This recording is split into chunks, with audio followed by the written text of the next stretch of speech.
The Jeffersonian era, 1800 to 1824. We're done with the 1790s and a lot of just the absolute conflict and chaos of that first decade, again, where we didn't really know what we were and how to get along. Beginning with 1800 and the election that year, things do begin to calm down. And this is really kind of the first era, if you will. We don't really have a name, for that period between the American Revolution and 1800, and in fact, like I said, in the past, it's sort of the period everybody just skips. But I think it's actually crucial to understand, which is why I spent so long on it. But now we're starting to get into a period where we have the Jeffersonian era that goes to 1824. Then we get into the Jacksonian period that goes to 1840. And then what's known as the antebellum period, which means before the war, then Civil War, and on up. So again, America's starting to sort of formulate and shape and become something recognizable. And again, we don't really talk about a Washingtonian era or an Adams era, but we do with Jefferson.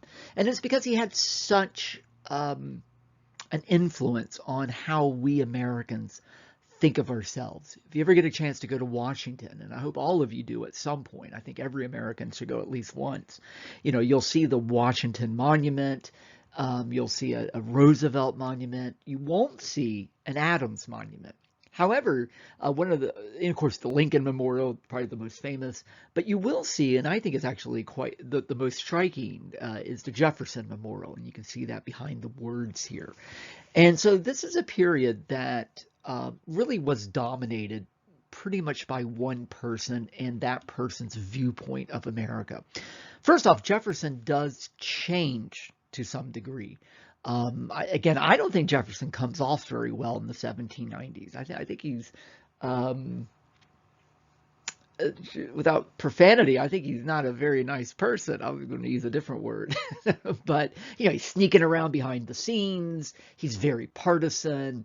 He seems to be trying to undermine. I mean, I think he was absolutely guilty of sedition, for instance. But he, now that he's in power, I think a lot of how he believed and what he did, if we don't think about the slavery part of Jefferson, I think a lot of us could agree with him. But again, this entire, almost quarter of a century is named for Jefferson. And this is sort of why Jefferson was president for 2 terms. So, he's elected in 1800, starts serving in March of 1801. So for 2 terms, it's Jefferson. He steps down. Jefferson's Secretary of State, James Madison, he gets elected president. He serves 2 terms, and that's when the War of 1812 happens. His Secretary of State, James Monroe, he then runs for president, and he ends up winning for 2 terms. They all knew each other. They were all Virginians. Jefferson trained both Madison and Monroe. Of course, it's interesting. We almost never talk about these 2 people separately. In fact, it's almost like their name is Madison and Monroe. And I do kind of feel bad for them. They were both president. And yet we talk about Jefferson, and we tend to skip over them. And I'm going to do the same thing. We tend to skip over them and go right to Andrew Jackson. But they did all, they lived in the same area. In fact, they lived within a couple of miles of each other. Jefferson trained them. They worked under Jefferson. And then even as those 2 were president, I mean, Jefferson's going to live till 1826. He's going to be very much involved in their administrations. And even though they are not exactly the same, they did have disagreements. They were individuals. But overwhelmingly, their viewpoint becomes the American viewpoint. In fact, during Madison's administration, Federalists just go away. And we'll get into that later. They literally just disappear as a party. In fact, by the time of James Monroe, it's known as the era of good feelings. There doesn't seem to be a lot of political divide. In the election of 1820, James Monroe does not have an opponent. There's nobody running against him. He is literally the only candidate. That's how calm things got by 1820 And compare that to 1892 or 1792 or 1796 when things were so divided and angry. Although I will say the Jeffersonian era did begin a bit ugly, and there is a war during this period, and we'll briefly get into that. And it's always weird to people, how little we actually view the War of 1812, even though our national anthem comes from it. And it's really because, in a weird way, it almost doesn't matter. And what I mean by that, the War of 1812. If you think about where America was before the war and then where we were after the war, really not much changes. I remember when I was in grad school, I had a professor that just skips it. And I thought, how can you skip the War of 1812? Well, to be honest with you, half the semesters I've taught, I've skipped it. Or at least I make students read about it. We are going to briefly talk about it today, though. But anyway. So this era, that just kind of coincides with the beginning of a new century, began, of course, with an election, the election of 1800. And it was a very divided election. Now, I didn't talk about this in the 1790s, although I should have. But with this electoral map, you saw this if you go back to the previous lecture, you will see this for the election of 1796 as well. And that is, there is a real political divide in the country, and it's very regional. The eastern part of the U.S. tends to be more federalist, as well as the northern part of the U.S., and then the southern part and the western part tends to be more Democratic Republican. And we see that today, even though it's different parties, but even though it's not the same for everybody, but the Northeast tends to be much more Democrat, the West Coast tends to be Democrat, the Southeast tends to be Republican today, the Midwest is overwhelmingly Republican. But back then, part of that divide is because the big cities are on the East Coast, and up in New England, they have direct ties with banks and with England, while the farmers and the poorer people tended to live, again, either in the South or on the western side. So just like today, there was this major regional divide. However, ultimately, the winners of this election, because remember, in 1800, this is still where people voted for two names, and the person that got the number one vote became president, and the person that got the number two vote became vice president. This will be the last election that happens. So even though this map shows Adams and Jefferson, Adams actually came in third. He was out of the running, and he knew it. When he did the convention of 1800 and made the agreement with France, he knew that he was not going to win an election. Doesn't mean he wasn't still furious. He is John Adams. John Adams had a temper, but he really knew that this was how it was going to play out. Part of the problem was, again, is there was no clear winner. And that means when there's no clear winner, the House is the one that ends up having to decide the election. So this was a bit of a crisis for a moment. Back in Europe, they could not believe that we were trying to be a democracy. They thought there's no way it's going to work. I mean, you can have some voting, like maybe for parliament, but you got to have a king. You got to have one central person in charge. And, they thought, they looked at the 1790s and said, you guys are just barely hanging on. You got these parties that are at each other's throats. You guys aren't going to make it. And then when this election it wound up in a tie between Aaron Burr, that's the guy at the bottom, and I just realized his name is not specifically up here, but it's Aaron Burr, Aaron Burr. He's the guy at the bottom there. It was a tie between Aaron Burr of New York, he was a Democratic Republican, and Thomas Jefferson of Virginia, also a Democratic Republican. The Federalist candidate, Adams, was out. He was third place, so he's not going to be president come March of 1801. But there was no clear winner, and it was deadlocked. And of course, Europe thought, well, this is it. You guys are going to start shooting each other. It's chaos. There's no way you're going to survive this. I mean, their knives are out. They were like, yes, it's time to take back the United States. England and France and, other Spain, they were all like, oh, this is it. They're about to fall apart. And we didn't, obviously. even though there was several weeks before we do have a clear candidate. And we've actually had this since in 1876, there was a tie. 2000, basically, there was a tie. Actually, 2016, between Clinton and Trump, there was a moment that, I don't know if you guys remember, there was a moment they thought it was going to be that tight. It ended up, from electoral vote, it ended up not being very tight at all. But there was even a moment there where the polls were showing basically a dead heat. So we've had them before. We've survived them. But this was the first.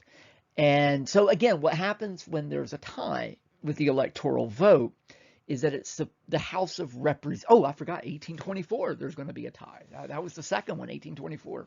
Anyway, when this happens, the House of Representatives makes the decision. So each state gets one vote. Of course, the problem with that is, one state may have 6 representatives, and some of those representatives may be Federalists, some of them may be Democrat Republicans, some of them may support Jefferson, some of them support Burr. So not only does the state have to decide who they support, then all the states together in the representative, they have to decide. It's incredibly chaotic. And this is back when there weren't that many. Can you imagine it today with over 400 representatives trying to do this? Which I think is why since 1824, the House of Representatives has not done this. 1876 and 2000, it was not the House of Representatives that made this decision. So before the election actually occurred, even though candidates officially did not run for office. If you remember, you weren't supposed to run for office. You weren't supposed to campaign. That looks greedy. That looks self-serving. It's supposed to just be the best person will just be president. It makes no sense. So there was a lot of partisan behavior, but behind the scenes, and it really did get ugly. People who supported Jefferson called Adams basically a traitor, that he was pro-English, that, he was not a real American. People who supported Adams accused Jefferson of being an anarchist before that word was even, basically he supported rebellion and no government. There's also a major sex scandal. Jefferson, of course, owned slaves, and they said Jefferson, one of his slaves, a woman named Sally Hemings, has given birth to several Jefferson's children. Jefferson didn't acknowledge that scandal, but it was in newspapers. And that one actually, by the way, turned out to be true. We know this through DNA evidence that he indeed had sex with his slave, Sally Hemings. When we get into slavery in a later lecture, I'll talk a little bit more about that. But anyway, this is getting ugly. And again, the election happens. There's no clear winner. And so therefore it gets thrown to the House, and that gets ugly, and it goes weeks, and they have a vote. No, still no winner. Another vote, still no winner. Finally, it was Alexander Hamilton, the guy who hates Jefferson, who was a Federalist. Hamilton actually went to the House, and he knew many of the people. And he said, guys, I know I hate Jefferson, but I would rather have Jefferson than Aaron Burr as president.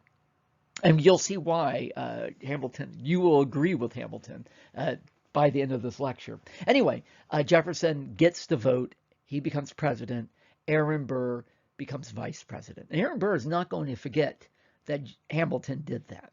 And Burr was an interesting character. He was, again, he's almost unknown today to most people. He was a New York politician. The public loved him. He was great at telling stories. He gave great speeches. He seemed to tell it like it is. But behind the scenes, he could not care less about government. He did not care about America. He cared about one person, Aaron Burr, and being as powerful as he could possibly be. And we'll get back to him in a moment. So it is a Jefferson victory. Now, we often call this the Revolution of 1800. And it's not because Jefferson won so much.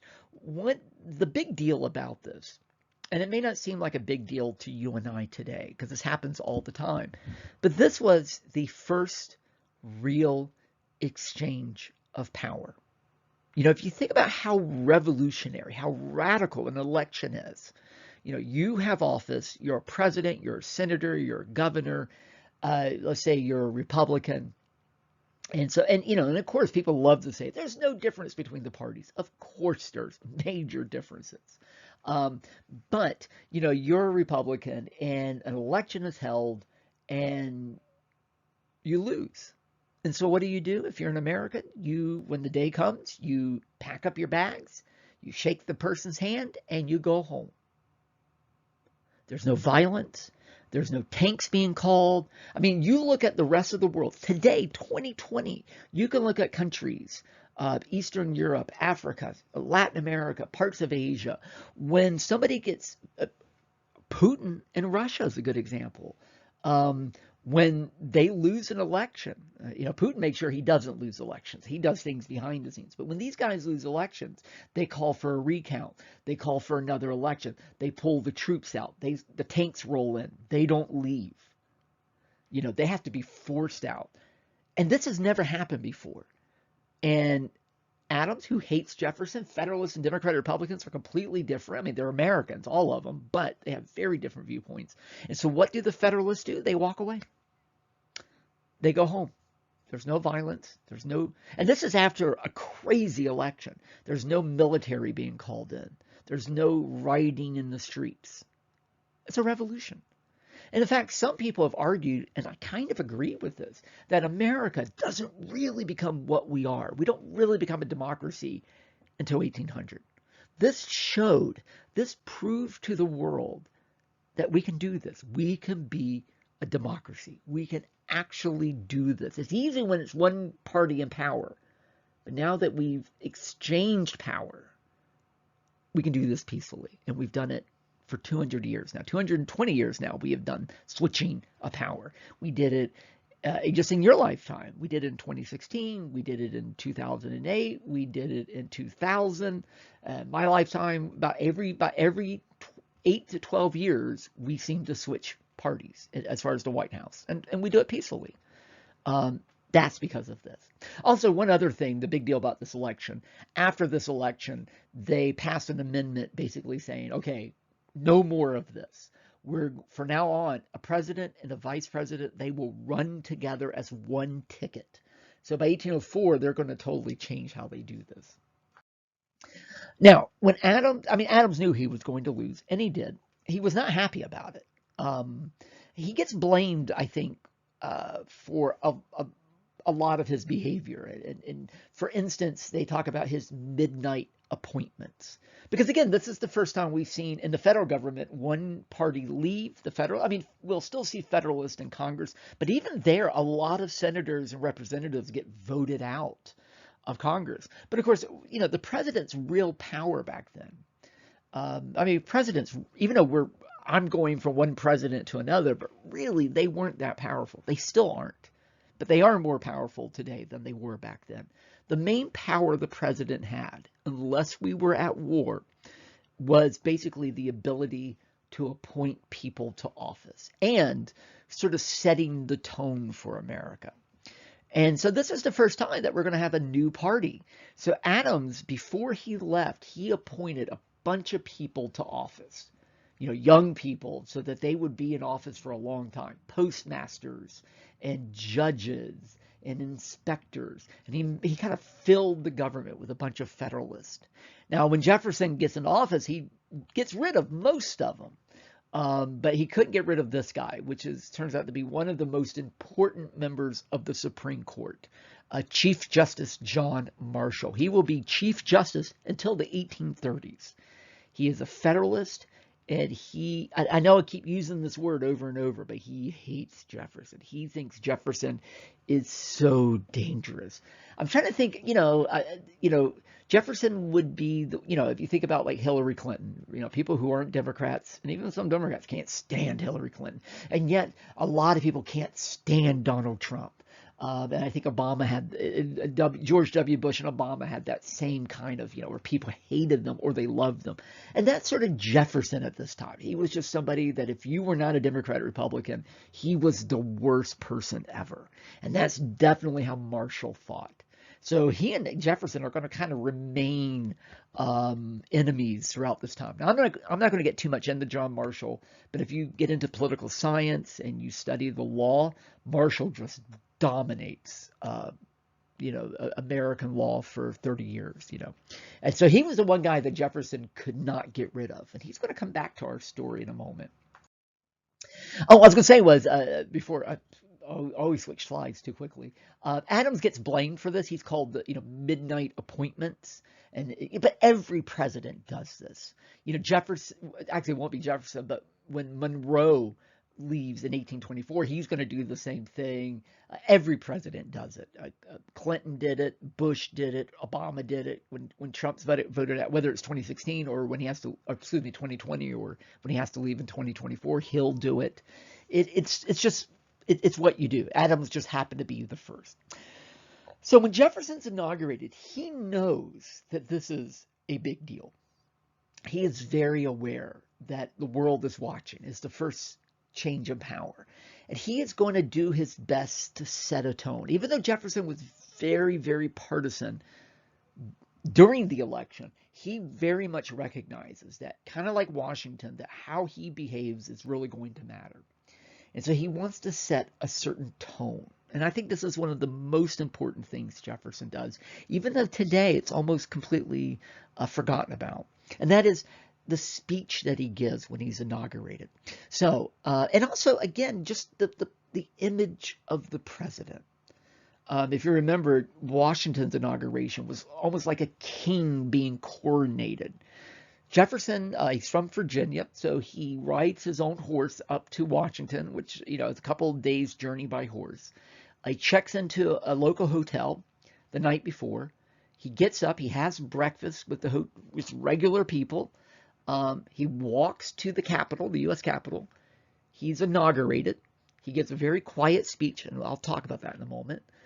There was no parade, no big military. There were a couple of local militia guys that shot off a cannon. He didn't even want that. Then he walked back to the hotel. He had lunch, and then eventually made his way to the White House. Adams, by the way, was the very first president to, it wasn't called the White House yet, it was still called the President's House. At some point, 1800s, it just gets the nickname the White House, because it is literally white. And it just becomes, the White House, that big building that's white, it just becomes known as the White House. He's the second president to live there. Adams will be the first. He lives his last year at the White House, but he'll of course be the first president to be inaugurated at the White House. He shows up at the White House. By the way, Adams was furious. He was so embarrassed that he lost. So he didn't stay. He was already gone. He left the keys behind.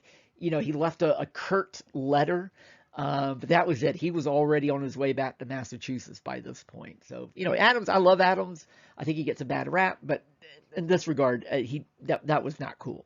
But anyway, so let's get to the speech. So Jefferson's speech, and behind the words here is the actual handwritten version of it by Jefferson.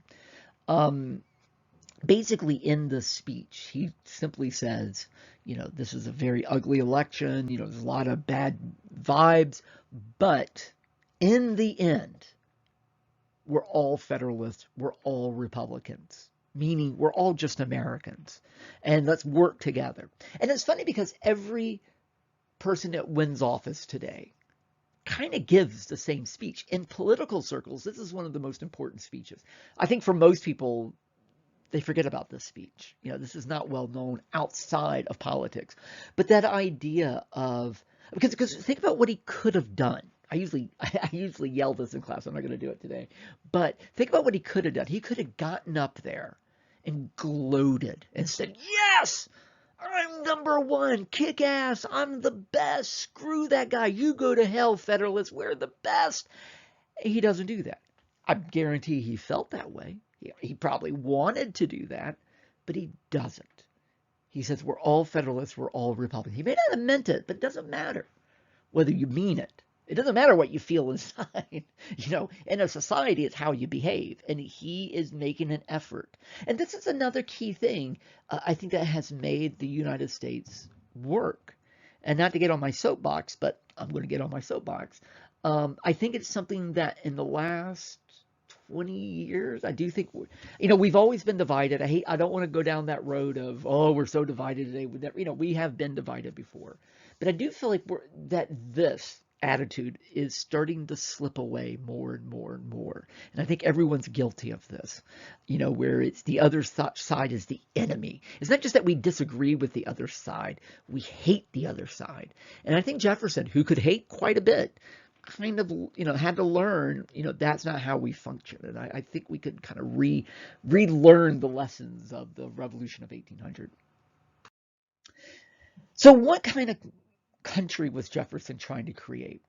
Part of it was exactly what you would guess based on his beliefs as a Democrat or Republican, but he actually, as we'll see in a moment, did change a lot. And of course, he is older. I mean, it's been a decade since the nation began. He has changed a lot. Plus, he's in power now, and he kind of realizes, oh, it's not as easy as I thought. But he definitely created a certain tone, a certain attitude, and I think a lot of this we still see today.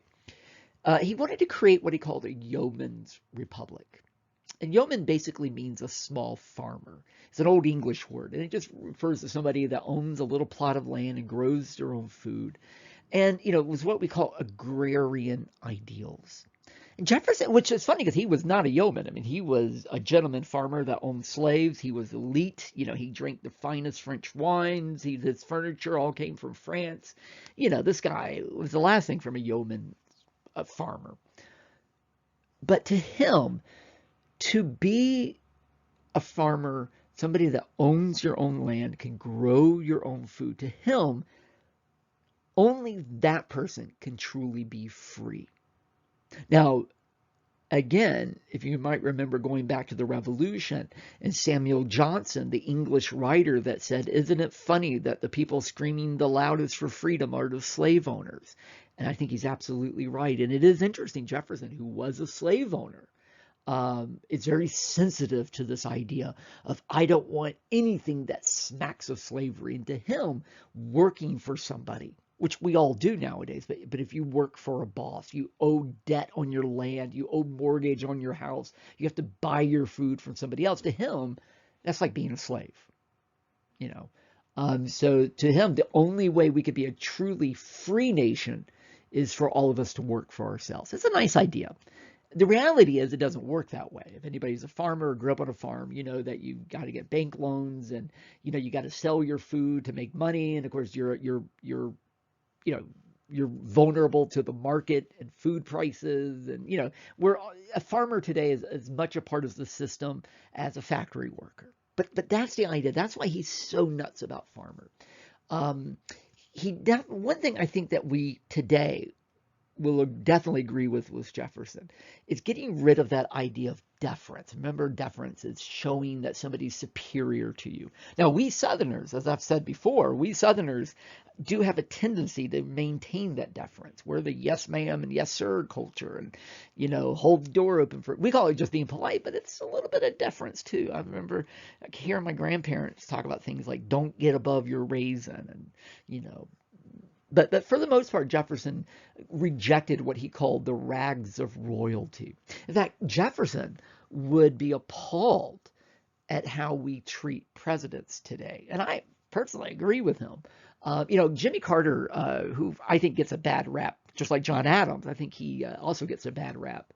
But Jimmy Carter was picked on when he was president back in the 70s because he kind of toned down what it meant to be president. He wore sweaters. He didn't want people saluting him. He was just a regular guy. And I think that's because he's from Southwest Georgia to some degree. Jefferson was all about that. Think about when a president walks in a room today. The military all stand up and salute him. They play hail to the chief. They're surrounded by security guards. They are like royalty. And he was like, we got to get rid of this. And so he went out of his way to get rid of all of that stuff.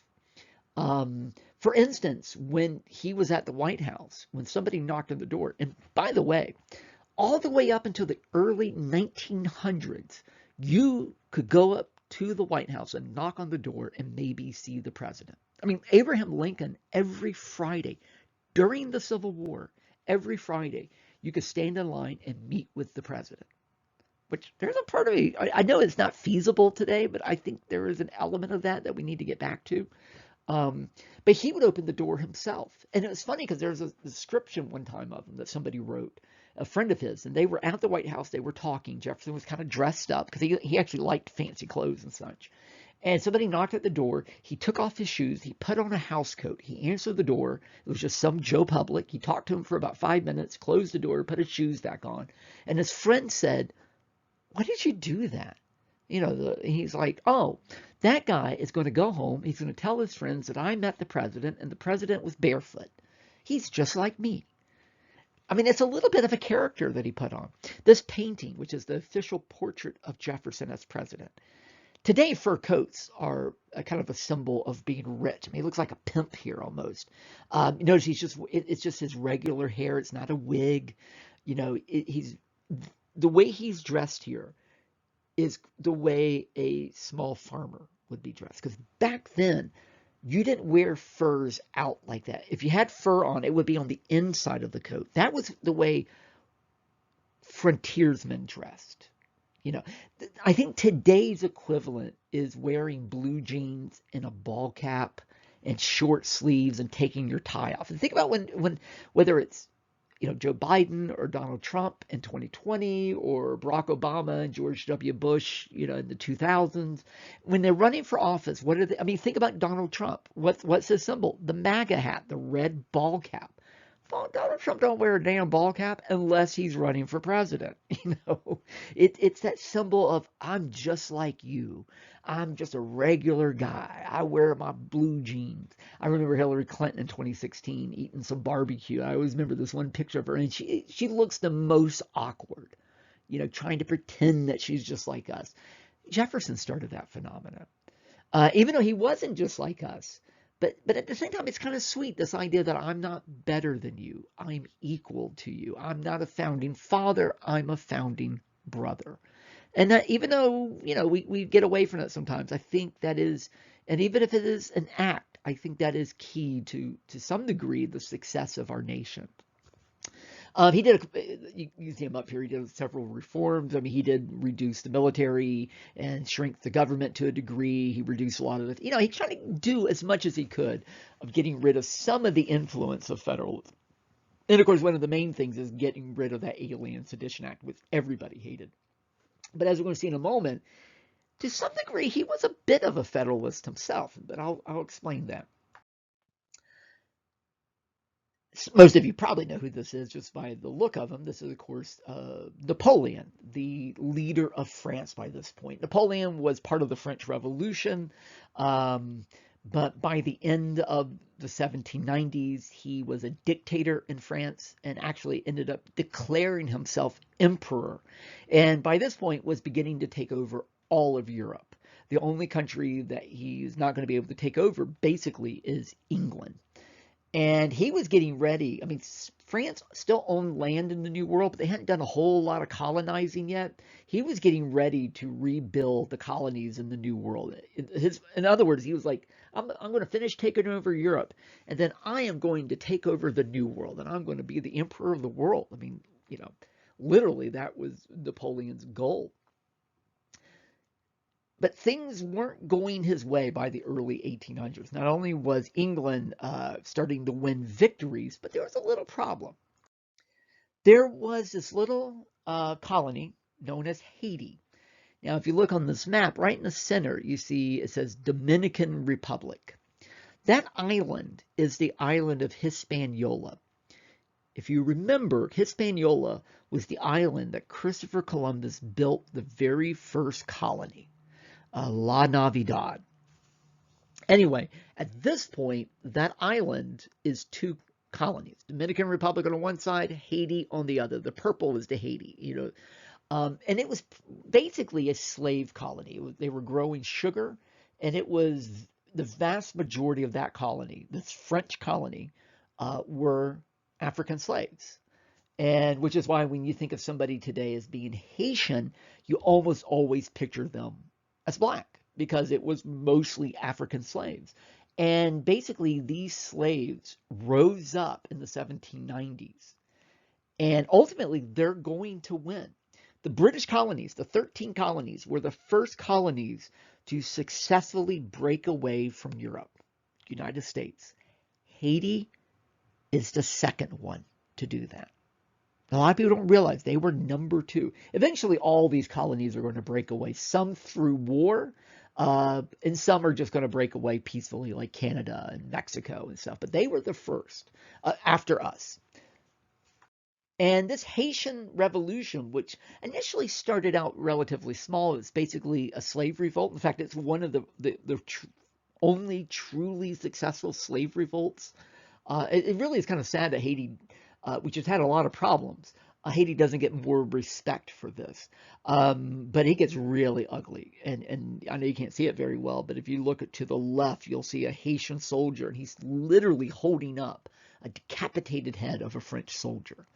This really got ugly. We don't see that in the American Revolution. But France is going to lose. And it's incredibly embarrassing. This tiny little island is going to beat them. And it makes Napoleon, who's losing already to England in Europe, and now he can't even hang on to Haiti, he's beginning to rethink the New World. He's got a bunch of land. Again, it's not colonized, but he has all this land known as the Louisiana Territory. And he's like, I need some money. This country, this new little country, the United States, with this president Jefferson, who happens to like the French, maybe he'll just buy it off me. It's like, I'm going to pawn this. I'm going to make some quick bucks. So this becomes known, as you guys probably already know, as the Louisiana Purchase. So again, you can see this huge chunk of land that goes from what is now New Orleans all the way up into Montana. I mean, again, this is... and if you remember back at the very beginning of class, the very first class, we talked about the environment and how so much of the history of a country is about the environment. And we talked about the Great Plains created by that Great Bear Paw Sea, and then the Ice Age carved it out and created all this amazing soil, the best farmland in the world. That's this land. Nobody knew that at this point, how great this land was. But this is when we get the Great Plains. So anyway, Talleyrand, if you remember him from the last lecture, Talleyrand approaches James Madison. James Madison, Secretary of State for Jefferson. And this is in France. And he goes, hey, James, we need some money. We'll sell you this land. He shows him a map. And he says, we'll sell you this land. And it basically comes to about 3 cents an acre, which is, even back then, was an amazing deal. And, he says, you willing to buy it? Madison's like, hell yeah. They signed the deal. Madison comes back to D.C., meets with Jefferson, tells him about it. Jefferson's like, hell yeah, let's go. This is it. This is amazing. And Madison says, whoa, we're Democratic Republicans. We're not supposed to do this. And Jefferson's like, what do you mean we're not supposed to do this? And he says, because there's nothing in the Constitution that says we're allowed to buy land from other countries. And Jefferson says, doesn't say we can't. Now stop for a moment. If you remember, when we began as a country, Federalists were the ones that believed in a very strong central government. They believe that whatever's good for the country is okay for the government to do unless the Constitution specifically says you can't do it. That's what we call a loose interpretation. Again, it'd be like if you came to my class and you brought a Red Bull, and I said, get out of my class, you're not allowed to have a Red Bull. And you go, wait a minute. On the syllabus, it doesn't say I can't have a Red Bull. A Democrat or Republican would say the government can only do what the Constitution says it can do. If it's not in the Constitution, then you can't do it. The Constitution doesn't say that the president should just buy some land. And again, Jefferson, his response is, doesn't say I can't do it. So this is a good example of how when you're not in power, you're trying to restrict whoever is in power. And then when you get in power, suddenly it's okay. And, think about the last 10 years. When Barack Obama was in power, Republicans would constantly say, oh, you're not allowed to do that. You're not allowed to do that. Then when Donald Trump gets in power, he does it. And then the Democrats are going, oh, you're not allowed to do that. Well, it's okay when, both parties do it. This is just the first time we see this, right? So Jefferson's really no different than every other president after him. But it is interesting that he is starting to behave a lot more like a Federalist. In fact, again, we'll see more of this as we go along here. So Congress, even though it was mostly Democratic Republicans in Congress, they have to approve this. Again, they're the ones with the money. We do forget Congress, it's set up this way. Congress actually has all the power, not really the president. They're the ones that declare war. They're the ones that actually fund everything. They're the ones that ratify treaties. Heck, they're the ones that really pick the president, right? So Congress has to approve this. And everybody knows this is amazing. This is incredible. Even without knowing how good this land is, it turns out to be amazing land. There's oil here. There's gold here. There's diamonds here. There's incredible farmland. They don't even know that yet. And they already know this is incredible, right? But one of the most important things in government is precedent. Once you do something, then you're setting a precedent. You're setting an example. You're basically saying from now on, this is what we're going to do. And Democratic Republicans are like, so if we do this, that really means presidents are going to have a lot more power. And they don't want to approve it, but they don't want to lose the deal. And so for months, they sit on this. They sit on this. Finally, France, and things are starting to get a little bit better for France. France is thinking about not doing this anymore. Like, hey, guys, we need our money. If you don't, we're going to walk away. So Congress eventually ratifies it. And of course, it was a great thing. But the reason the Louisiana Purchase is so important, number one, which I've said about 20 times already, some of the most amazing land in the entire world. That land right there is one of the reasons the United States is the most powerful country on earth. Seriously. But number two, it completely changes the nature of the president. Because basically the strict interpretation of the Constitution is pretty much out the window now. And what's ironic is Jefferson, of all people, is going to be the person that absolutely and completely expands the power of the president. This Democratic Republican is going to be the one doing that. Another way he does this and deals with the Louisiana Purchase is with Lewis and Clark. And it's funny, growing up, I always thought of Lewis and Clark as being like two guys, kind of like Johnny Appleseed, just these two guys kind of walking across the country.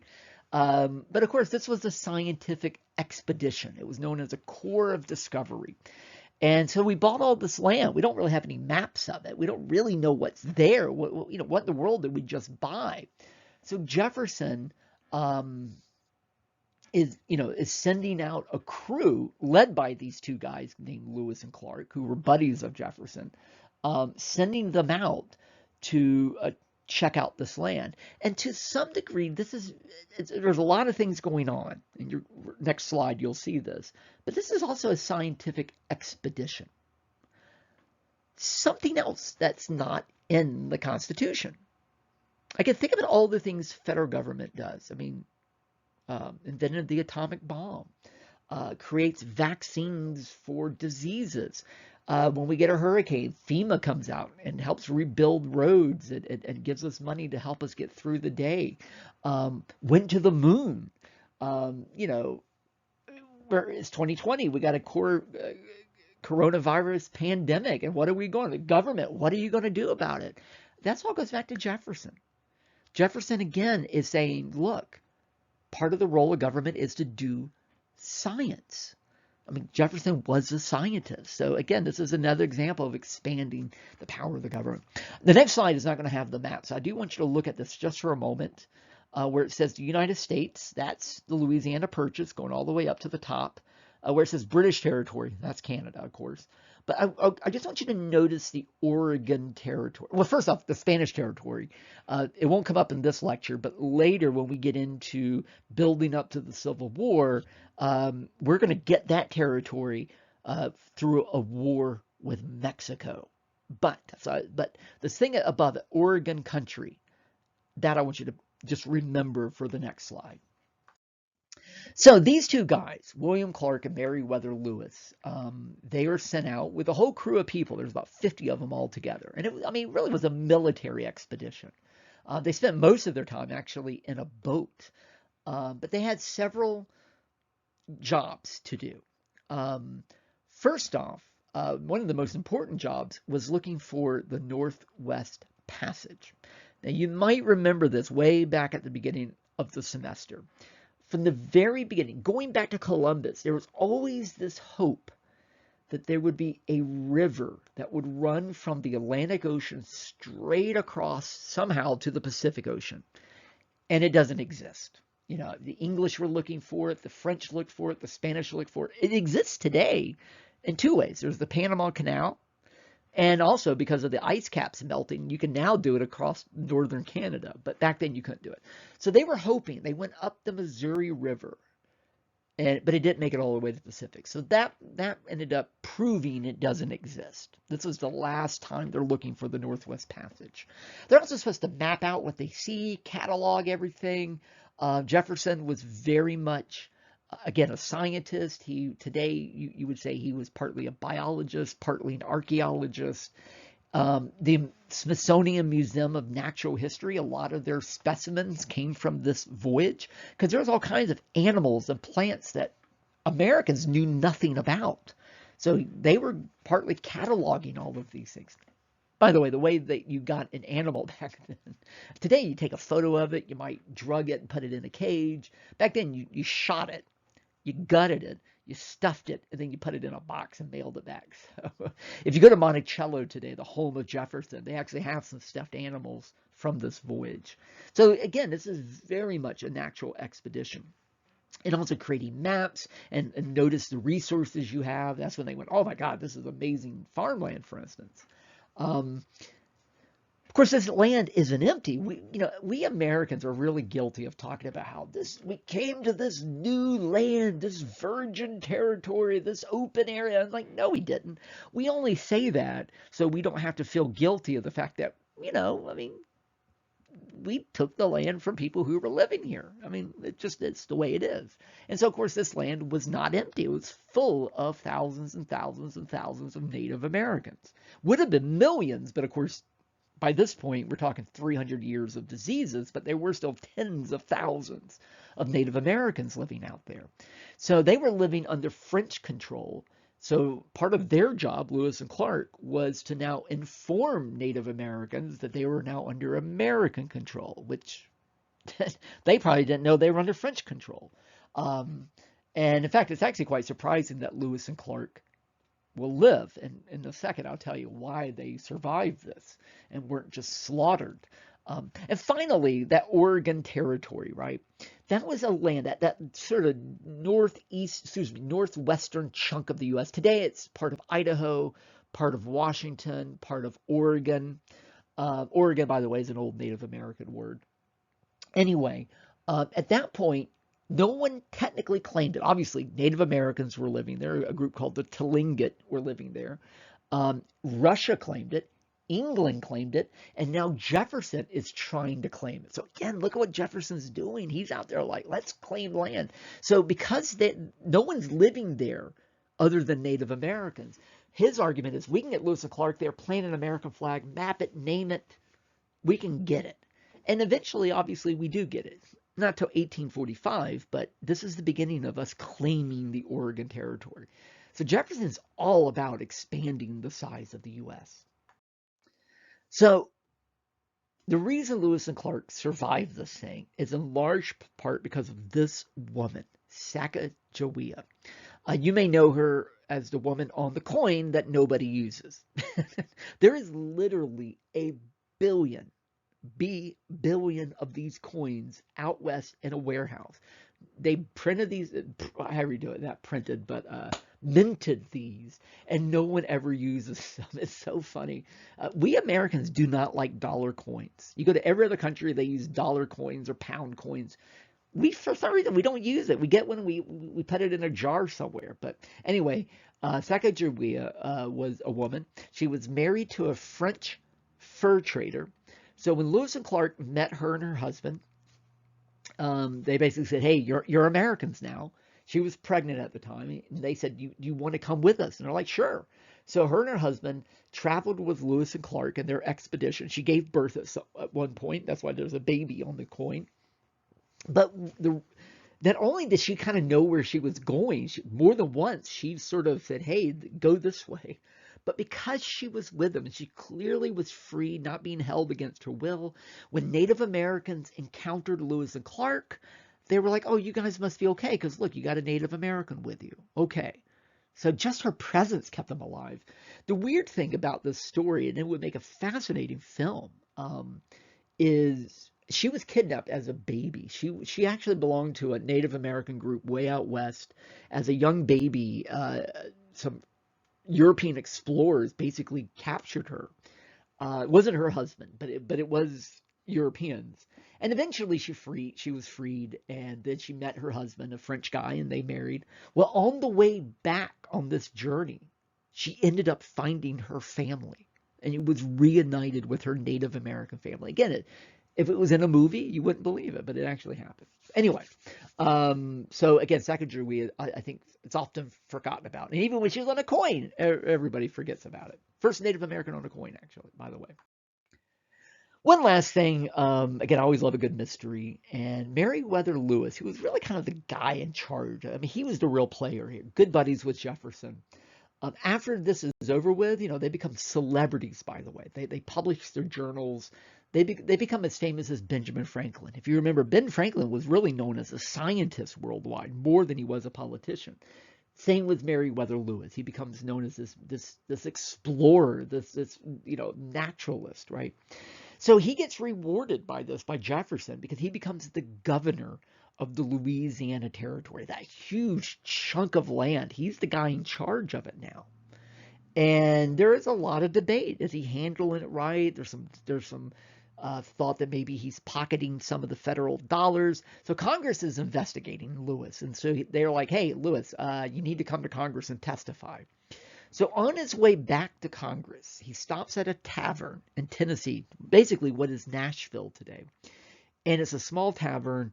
He was the only person there. The woman running it, went up to his room. And the woman later talks about how he seemed to be arguing with somebody and about money. But she could only hear Lewis yelling.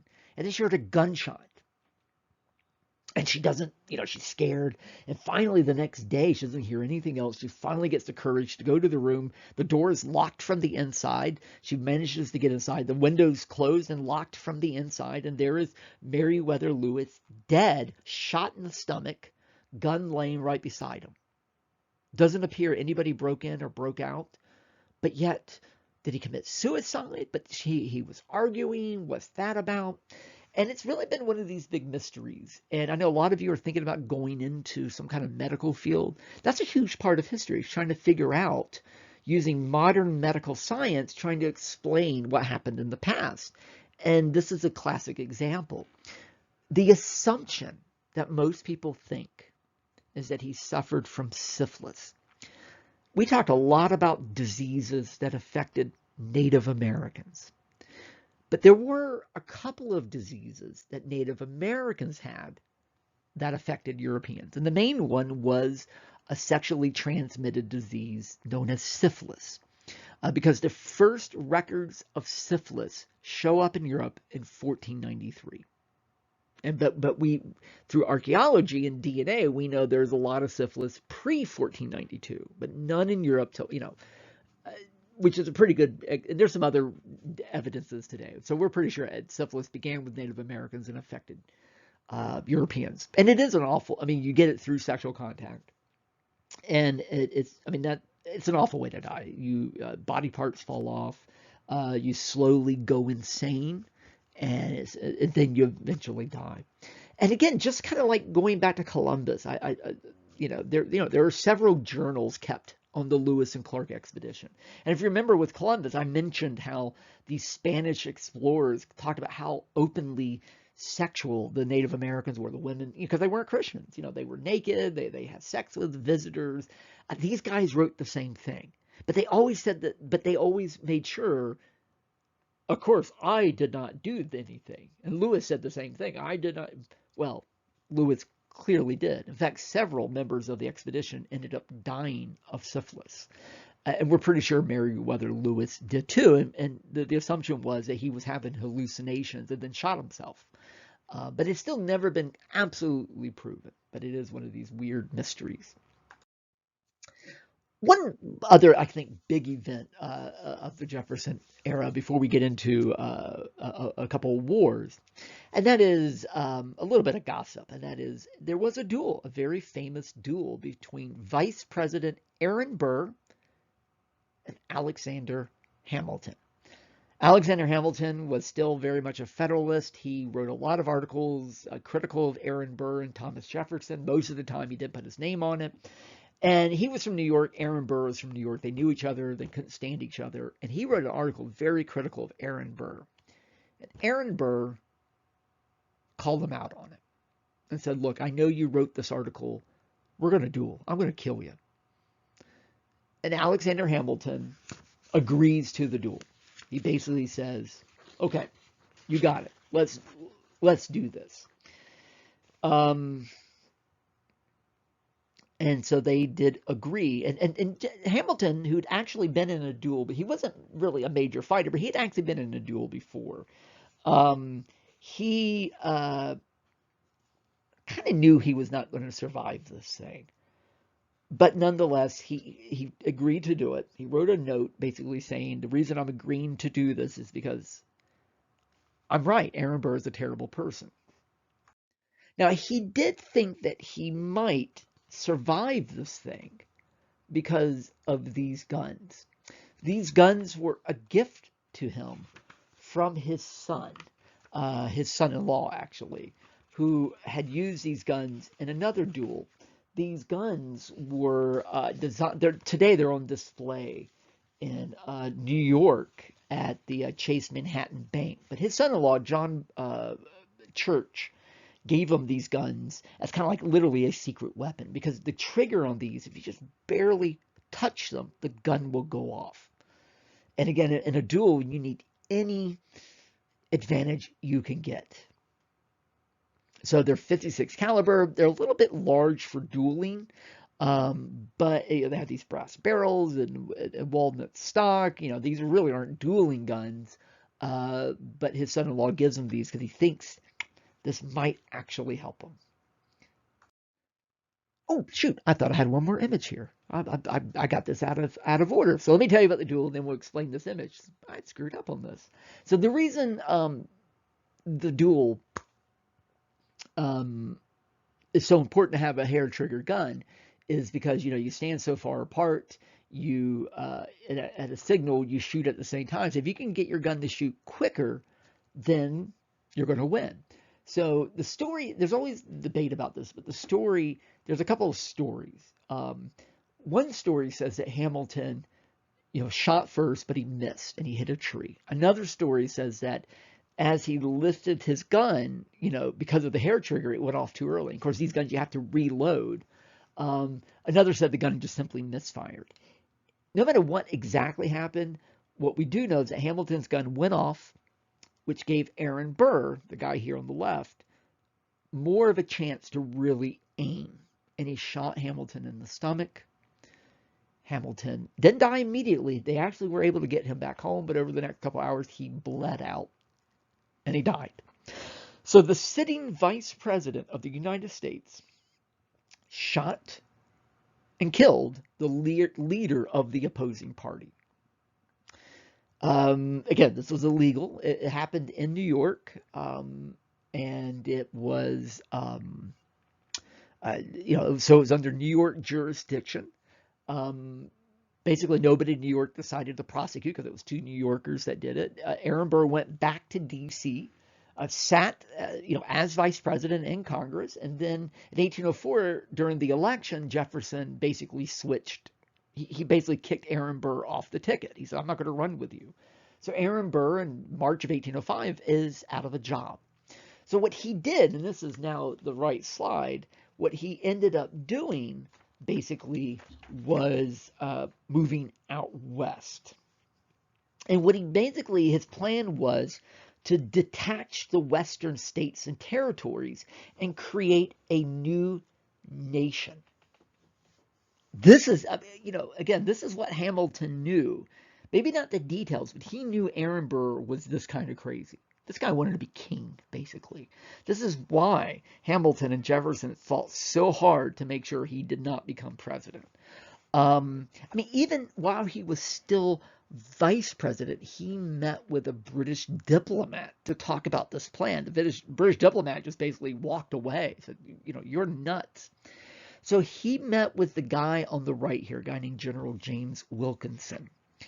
This guy was the leader of the military. This was basically Washington's successor, and they got together, and they were going to work together. So he is the head of the military as part of this, and so they're starting to gather weapons. They're starting to get supporters. Wilkinson basically becomes the governor of Louisiana. And, they're working on this. And and it probably never would have worked, but before they're able to put this into action, Wilkinson tattles. He snitches. He basically chooses not to do this. This is obviously treason. And even today, 2020, the punishment for treason is death. The problem with treason is a really, really hard charge to make stick. You have to have an eyewitness to the treason. And it gets really hard unless you're pulling out guns and shooting people, it's really hard to absolutely say what is treason. And the only real eyewitness to the actual plotting of this is Wilkinson against Burr and Burr against Wilkinson. So there's a big manhunt for Aaron Burr. They eventually capture him. They bring him back to D.C. for his treason trial. It's going to be held in Congress. Presiding over this is Chief Justice Marshall. So think about one of Jefferson's enemies has already been killed, Hamilton. Which, by the way, Jefferson drank a glass of wine in his honor. Not to go away, but drank to his death. And now another one of his enemies, Aaron Burr, might be killed by a third of his enemies, James Marshall. In fact, Jefferson wrote Madison during the trial, and he said, "Let's pray for Burr's death." Anyway, the only witness that could do this is Wilkinson. But the problem is, if Wilkinson testifies, then Aaron Burr can just say, well, he did it too, and then Wilkinson could be killed.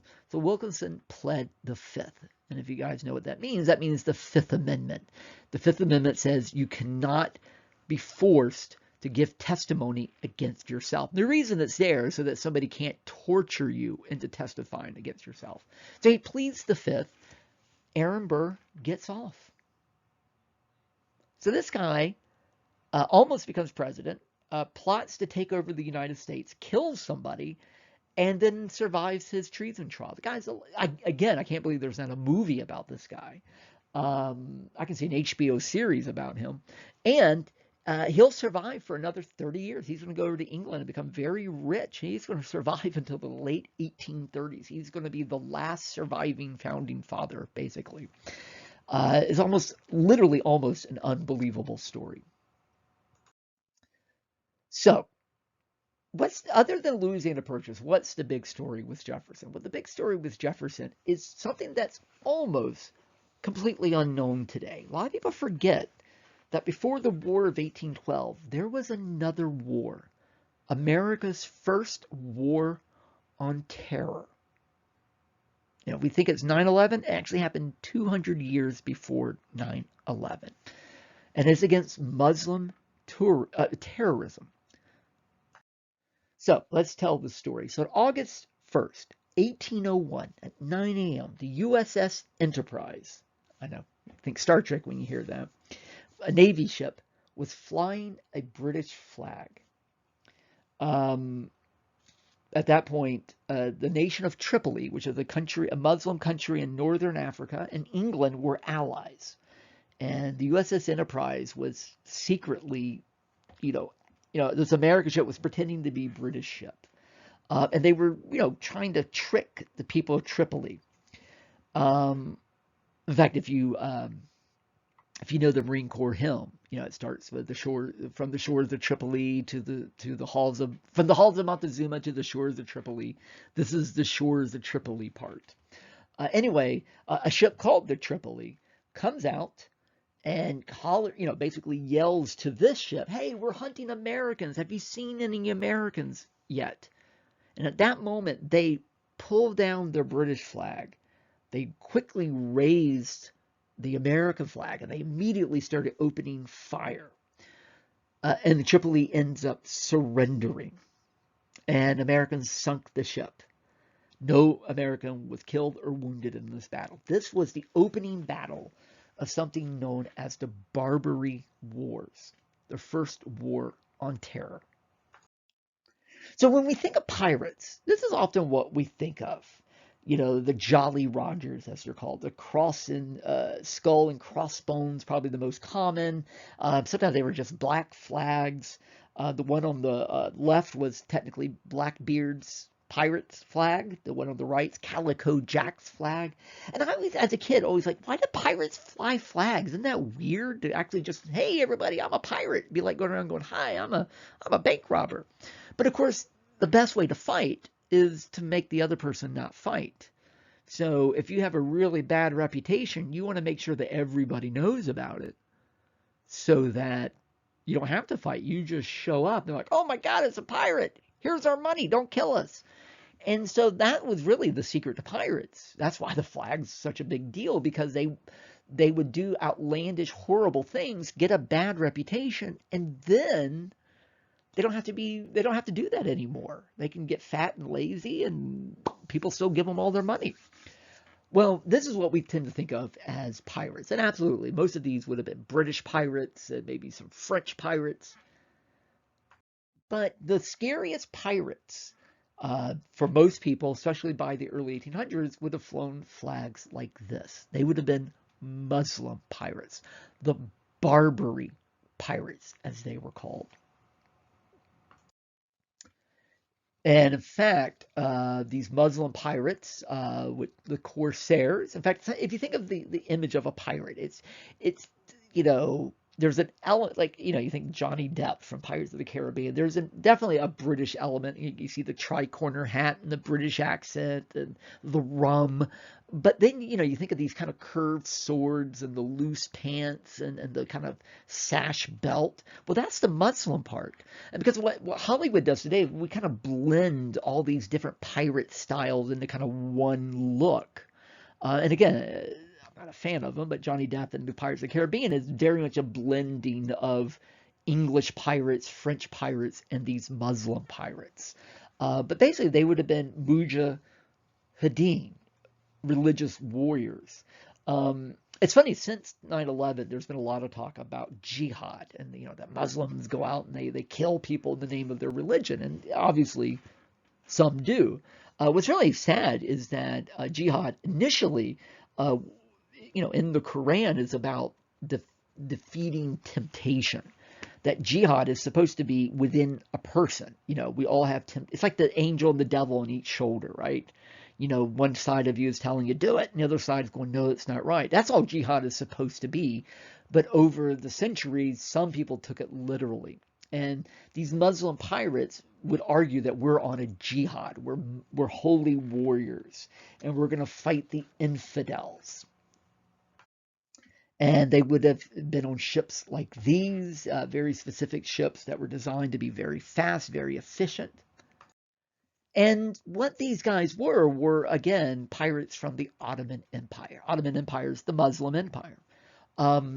If you remember, Spain, which is where the E is in Europe on this map, that was controlled by Muslims at one point. And then you had the Reconquista that ended in 1492, and it kicked out all the Muslims. Well, guess where they went? They went into northern Africa, which is known as the Barbary Coast.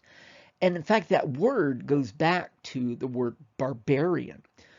During the Roman periods, people who were not part of the Roman Empire were seen as savages, and they spoke a different language. And to Roman ears, people like from what is now Germany just sounded like they went bar, bar, bar, bar. So they became known as barbarians. And so that word just started to mean anybody who is not civilized. And the Romans eventually called the northern coast of Africa the Barbary Coast, and the name just stuck. So that's why they're called the Barbary pirates, because there are these pirates from northern Africa, these Muslim pirates. And so since they were kicked out, and again, you can see Algiers, Tunis, Tripoli, Morocco, these are the Barbary countries. Since they were kicked out of Spain, they were furious at these Christians, these European Christians.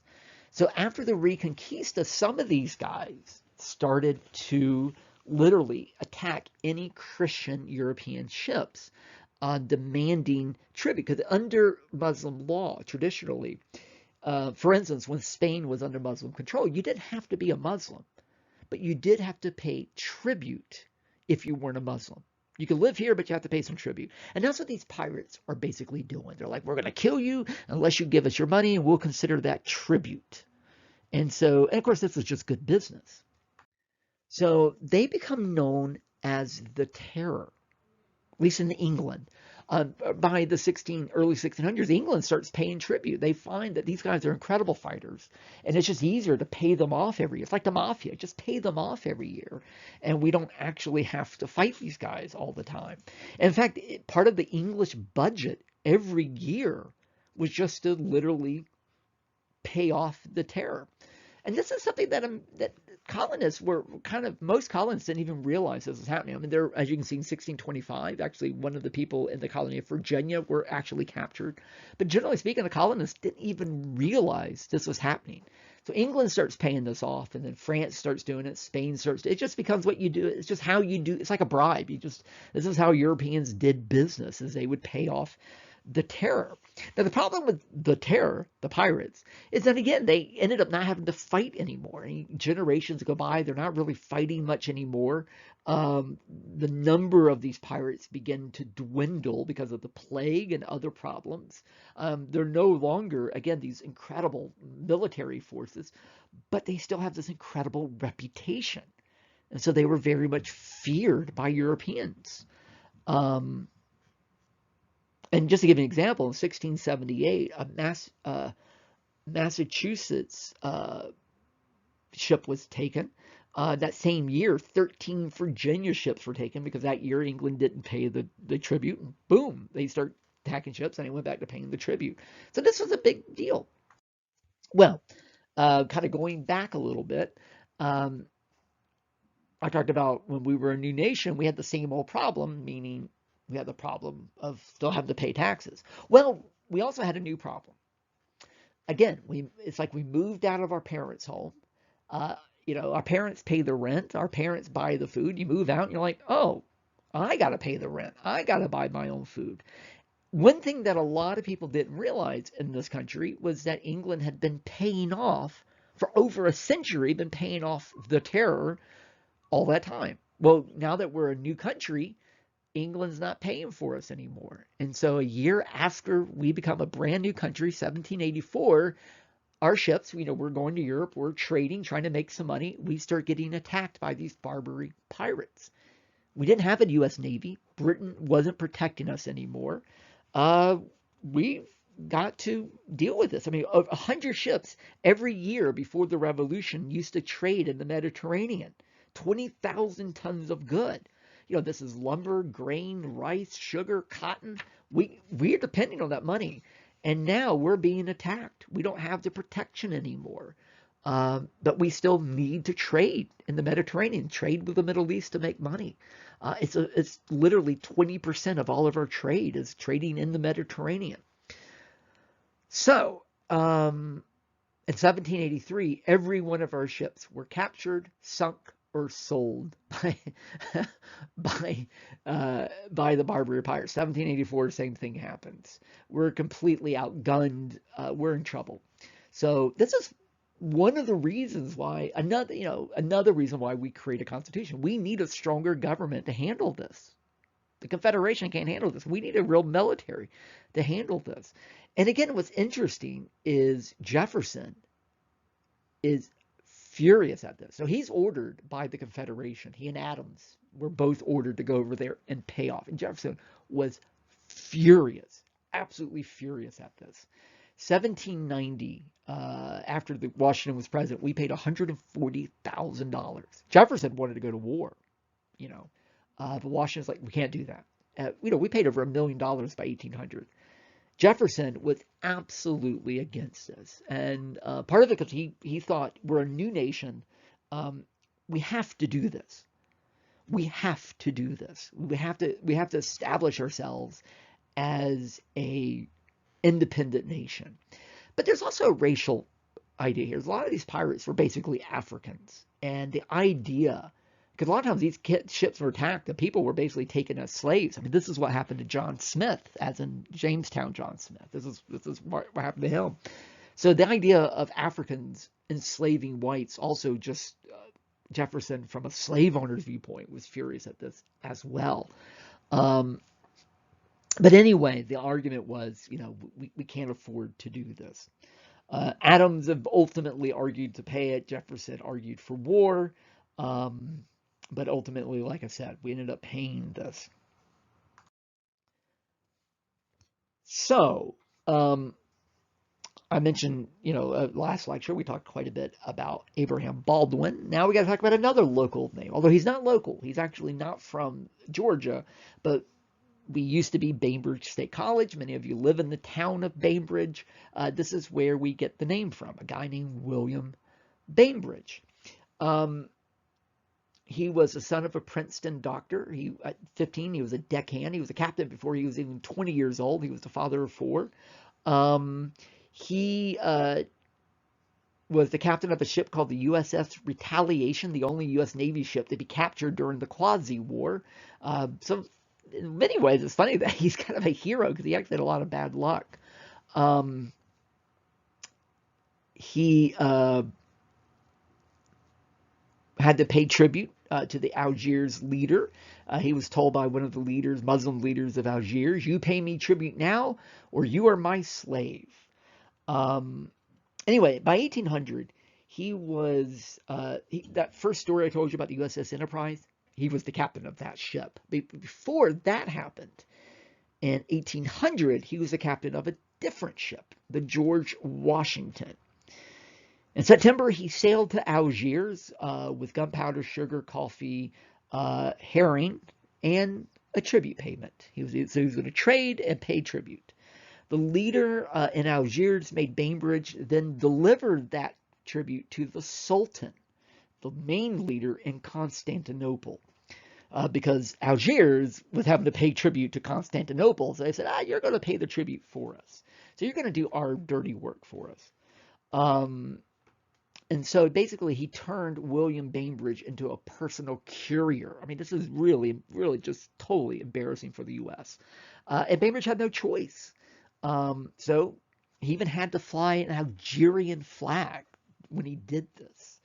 And he had to carry over 100 Muslims on his ship. He had to, taxi a. So when Jefferson found out about this, because this is obviously a huge disgrace for the United States and a major scandal. Then the next year, they basically said, okay, the nation of Tripoli said, we want even more tribute now. We want to double what you guys have to pay us every year. And if you don't pay us, we're going to go to war with you. And again, what used to happen is every European country just went, okay, no war, we'll pay it. And this is from a later textbook showing William Bainbridge paying tribute to the Sultan in Constantinople. So Jefferson basically said, no, we're not going to do that. Instead, we're going to go to war with the terror. We're not going to put up with this bully anymore. So during this war, this is the big story. On October 31st, 1803, the USS Philadelphia, captained by Bainbridge, was blockading Tripoli with 300 men. At 11 a.m., it began firing at a small Tripoli ship trying to get out.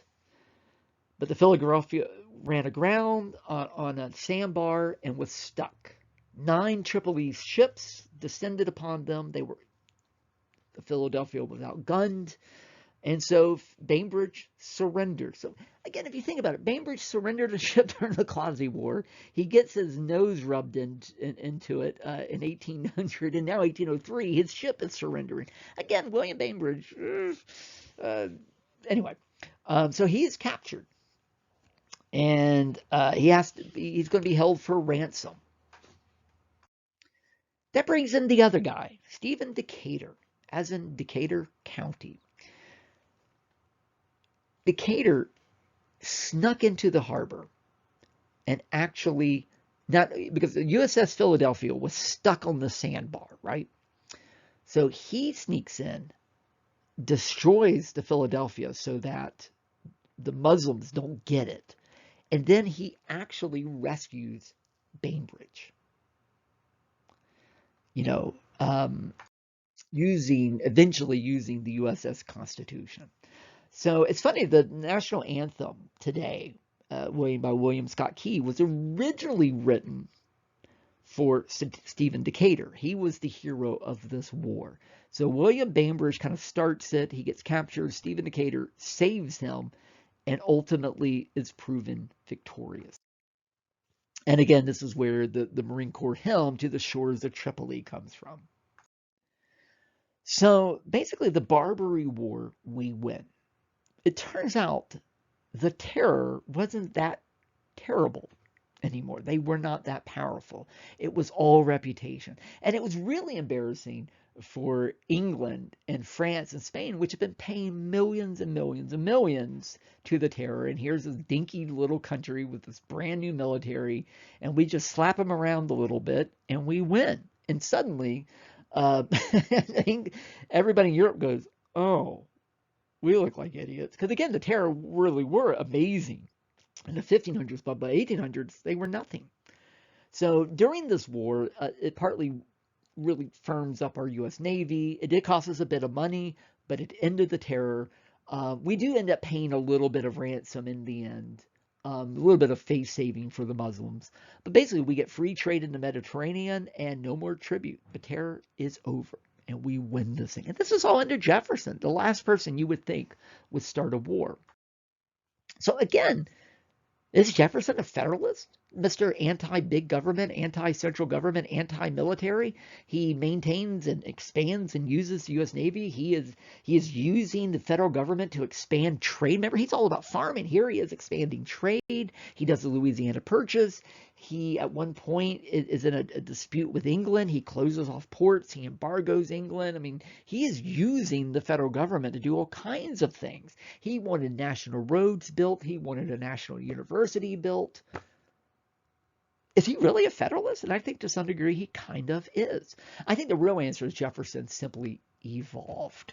He learned that some of his ideas when he first started out really weren't perfect, and that maybe Federalists had some points. And I think the best way to think, he just changed. He evolved over time. So we got rid of the terror, but we had another problem. England, who were, by this point basically was an ally of ours, they were starting to take ships. Because remember what's happening in Europe. There's this massive war in Europe. Napoleon is trying to take over all of Europe. So Spain, England, France are constantly at war with each other. It really is huge. It's funny, when I go to Britain, they're like, War of 1812. That was just a tiny battle in the Napoleonic Wars, which was a major war, right? So whenever one of these countries needed a little pocket change, they would just kind of hit one of our ships. So not only did we have the terror, which we got rid of in 1805, right after the terror, suddenly Europe is starting to attack us. So at least 1,000 U.S. sailors every year were captured by the British or the French or the Spanish and impressed. That means they literally were taken and forced into their navy. So as a punishment for that, he closes the ports in 1807, which hurt American businesses, but was also trying to stop Europe from doing this because they also needed to trade with us. But it ultimately hurt us worse than it hurt them. which is one of the reasons why Jefferson ends up not serving a third term. When he actually left office in 1809, he wasn't very popular because of this. This happens. Presidents usually, by their second term, usually their reputation goes down, and this definitely happened to Jefferson. This problem will continue, even though the embargo goes away under Madison. There is still an issue of this idea that the United States is being smacked around by Britain. It's being smacked around by the French. We can't seem to trade for ourselves. So James Madison has to deal with this. And of course, that becomes known as the War of 1812. And sometimes it's been called the Second War for Independence because we were kind of proving basically to be an independent country. There was a lot of European piracy. They were capturing our sailors. We weren't having free trade. The British at some point did indeed encourage Native Americans to rise up against us. We needed to prove autonomy. And so the idea was if we don't stand up for ourselves, we're going to ultimately drift back into being a colony again. So we do end up fighting what's known as the War of 1812. Now, we didn't behave perfectly in this war. At one point in this war, we invaded Canada. We actually tried to take Canada to make it part of the United States. By the way, Canada has a very different view of this war than we do. We invaded a town called York, and we burnt it down. York today is the city of Toronto. So we went into York and burnt it down, trying to take them over. Ultimately, we were kicked out of Canada. And so of course, Canada at that time was still part of Britain. So a bunch of Canadians came down into the U.S. They went to Washington, D.C., and they burnt the White House down. And again, in Canada, they consider this to be a victory. Even though England loses, as far as Canada is concerned, they see this as a victory. Because from a Canadian viewpoint, this is the war that U.S. tried to take Canada. We failed, and they in turn burned our White House down. So again, that's what I'm saying. This war depends on who you're talking about as to how this war is described. And to be honest, the only reason we win this war is because England is 90% of England's war is fighting Napoleon. Had it not been for the war with Napoleon, there's a very good chance we would have gone back to being Britain again.